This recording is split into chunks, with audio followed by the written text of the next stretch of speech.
مفتی صاحب روحانی طاقت پانے کا وظیفہ بتا دیجئے۔ دیکھو روحانی طاقت کے تعلق سے آپ عامل کے پاس جائیں گے نا تو وہ آپ کو کوئی کہتا ہوا یہ ملے گا کہ میرے قبضے میں 1100 جنات ہیں، کوئی کہتا ہے میرے قبضے میں 11,000 جنات ہیں۔ بھائی یہ وہ لوگ کہتے ہیں جن کے قبضے میں خود ان کے بیوی اور بچے نہیں ہوا کرتے، یہ ان کے دعوے، بچے قبضے سے باہر ہیں، بیوی بات نہیں مان رہی ہے اور بتا یہ رہے ہیں کہ ہمارے قبضے میں اتنے جنات ہیں، ہمارے قبضے میں اتنے جنات ہیں۔ اچھی طرح سے یاد رکھو، پہلی چیز تو یہ ہے کہ جنات کسی سے ڈرتا نہیں ہے، اور آج کے لوگوں میں آپ کو ایسا لگتا ہے کہ کوئی بندہ جس کے بیوی بچے بات نہیں مان رہے اور وہ ہزاروں جنات اس کے قبضے میں ہوں گے۔ یار سوچ کر دیکھو، جو اولیاء کرام تھے نا جن کے قبضے میں واقعی جنات تھے، تو انہوں نے چلے نہیں گھسیٹے تھے، اولیاء کرام نے، بزرگوں نے لمبے لمبے وظیفے نہیں کیے تھے جناتوں کو قبضے میں کرنے کے لیے، بلکہ انہوں نے اللہ کو پا لیا تھا۔ اور سب سے بڑی جو طاقت ہے روحانی طاقت، وہ اللہ کو پا لینا ہے۔ اللہ فرماتا ہے میرے بندے تو کرتا وہ ہے جو تو چاہتا ہے، پر ہوتا وہ ہے جو میں چاہتا ہوں۔ میرے بندے تو وہ کر جو میں چاہتا ہوں، پھر وہ ہوگا جو تو چاہتا ہے۔ میں آپ کو ایک واقعہ بتاؤں کہ ایک صاحب کو یہ شوق ہوا کہ چلو مجھے جنات کو قبضے میں کرنا ہے۔ وہ ایک عامل صاحب کے پاس پہنچے اور ان سے جا کر کہا کہ حضرت مجھے کوئی ایسا عمل بتا دو کہ جنات قبضے میں آ جائے۔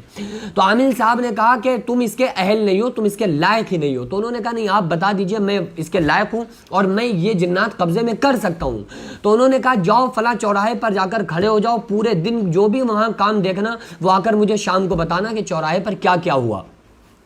وہ بیچارے پورا دن کھڑے رہے، انہوں نے دیکھا کہ سارے کام کوئی ادھر آ رہا ہے، کوئی جا رہا ہے، کوئی کچھ۔ ایک شخص آ رہا ہے گدھے کے اوپر، اس کا سامان لدا ہوا ہے اور بہت ضعیف اور بوڑھا انسان کمزور وہ گدھے کو لے کر جا رہا ہے۔ ایک نوجوان اور طاقتور آدمی نے اس کے گدھے کے اوپر جو سامان لدا ہوا تھا اس کو بھی پھینک دیا، گدھے کو بھی مارا، اس گدھے کو چھین بھی لیا اور اس بیچارے بزرگ بوڑھے آدمی کو بھی بہت مارا۔ تو یہ ساری چیزیں دیکھ رہا تھا کھڑے ہو کر کے، یار یہ ساری چیزیں کیا ہو رہی ہیں۔ شام کے وقت جب یہ صاحب پہنچے نا عامل صاحب کے پاس، اور عامل صاحب کو پورے دن کا قصہ بتایا کہ میں چوراہے پر کھڑا ہوا، تو عامل صاحب نے پوچھا بتاؤ تم نے کیا کیا دیکھا؟ کہا یہ ہوا، یہ فلاں شخص آیا ادھر سے گیا، وہ ادھر آیا، یہ ہوا یہ ہوا۔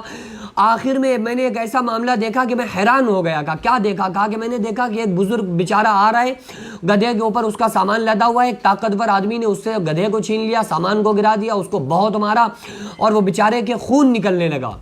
تو بزرگ نے عامل صاحب نے پوچھا کہ اے شخص یہ بتاؤ، اگر تم اس بوڑھے آدمی کی جگہ پر ہوتے جو مارا گیا، جس کو مارا گیا نا، جس کے گدھے کو چھینا گیا، اگر تم اس بوڑھے آدمی کی جگہ پر ہوتے تو تم کیا کرتے؟ تو وہ کہنے لگا کہ ارے میں تو اتنا مارتا کہ اس کو بھوت بنا دیتا، اس کو مار کے، میں نہیں برداشت کرتا، میں تو بہت مارتا۔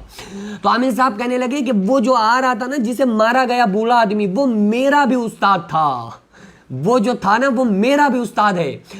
تو میں نے تم سے پہلے کہا تھا کہ تم اس کے اہل نہیں ہو۔ اگر اللہ تعالیٰ تمہیں اس پر طاقت دے دے اور تمہاری دوستی یاری کرا دے جناتوں سے، تو پھر تم تو ذرا سی بات پہ کہیں کسی کو مروا دو گے، کہیں کسی کو برباد کرنے کی سوچو گے، کہیں کسی کو تباہ کر دو گے، تو اس لیے تم اس کے اہل نہیں ہو۔ اس چیز میں سب سے زیادہ برداشت کی طاقت ہونا چاہیے۔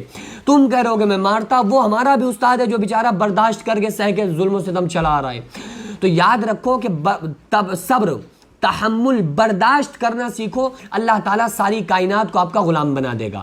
اللہ فرماتا ہے کہ دیکھو جب بندہ اللہ کا ہو جاتا ہے نا تو اللہ اس کا ہو جاتا ہے، اور جس کا اللہ ہو جاتا ہے، یہ حدیث قدسی میں آپ کو بتا رہا ہوں کہ جب کوئی بندہ اللہ کا ہو جاتا ہے تو اللہ اس کا ہو جاتا ہے، اور جس کا اللہ ہو جاتا ہے پھر ساری کائنات اس کا دم بھرتی ہے۔ اس لیے ہم لوگوں کو چاہیے کہ ہم غلاموں کے پانے میں زندگی برباد نہ کریں، مالک کو پالیں، آقا کو پالیں۔ اس سے بڑی کوئی اور دنیا کے اندر طاقت نہیں ہو سکتی۔ اللہ کو پالیں گے، خدا کی قسم اللہ تعالیٰ پھر ویسا کر دے گا جیسا ہم چاہتے ہیں۔ تو ہم اللہ کو چھوڑ کر اور تمام طاقتیں پانے کے ذرائع ڈھونڈتے پھر رہے ہیں۔ اللہ کو تو ہم نے چھوڑا ہوا ہے، جبکہ اللہ تعالیٰ سے بڑی کوئی، اللہ تعالیٰ فرماتا ہے اے لوگوں سنو، تم سب کمزور ہو، تم مجھ سے یاری لگا لو، میرے قریب آ جاؤ تو میری طاقت تمہارے ساتھ ہوگی، تمہاری کمزوری دور ہو گئی، تم سب اکیلے ہو، مجھ سے تعلق مضبوط کر لو، میرے فرشتے تمہارے ساتھ، تمہارا اکیلا پن دور ہو گیا۔ مجھ سے اپنا تعلق مضبوط کر لو تو میں تمہارے ساتھ رہوں گا, میں تمہارے ساتھ ہو جاؤں گا, میری رحم و کرم اور فضل و کرم تمہارے ساتھ ہوگا تو تمہیں دنیا میں کسی طرح کی کوئی پرواہ, کوئی پریشانی نہیں ہوگی, اور آخرت میں بھی پھر تمہارے لیے تمہارا بڑا اعزاز کیا جائے گا اور تمہارا ٹھکانہ جنت ہوگا. للذین اتقوا عند ربہم جنات تجری من تحتها الانہار, ان پرہیزگاروں کے لیے اس کے رب کے یہاں ایسی جنتیں, ایسے باغات ہیں جن کے نیچے نہریں جاری ہیں, ہمیشہ اس میں رہیں گے, پاک ستھری بیویاں ہیں, اللہ کی رضامندی ہے, اللہ اپنے بندوں کو خوب دیکھ رہا ہے. تو دنیا میں جو مقصد ہے, مقصد زندگی وہ اللہ ہے, تو ہمیں اللہ کو مقصد زندگی بنانا چاہیے, اللہ کو پانا مقصد بنائیں, اللہ کے رسول صلی اللہ علیہ وسلم کو پانا زندگی کا مقصد بنائیں, اور اللہ اور اس کے رسول صلی اللہ علیہ وسلم کے بتائے ہوئے طریقوں پر عمل کریں. خدا کی قسم اس سے بڑا کوئی روحانی عمل نہیں ہو سکتا. جو روحانی عمل جن کے پاس, جن کو ہم کہتے ہیں نا کہ فلاں بزرگ کے پاس روحانی عمل تھا, خدا کی قسم ان کے پاس جو سب سے بڑی طاقت تھی وہ یہ تھی کہ وہ اللہ کے دوست تھے, ان کا تعلق اللہ سے مضبوط تھا, اسی کے لیے اللہ نے ان کے ساری دنیا کو ان کا غلام بنا دیا. ہم لوگ بھی انہی بزرگوں کے نقش قدم پہ چلتے ہوئے اللہ سے تعلق کو مضبوط کر لیں, بس اس سے بڑی کوئی اور روحانی طاقت نہیں ہو سکتی.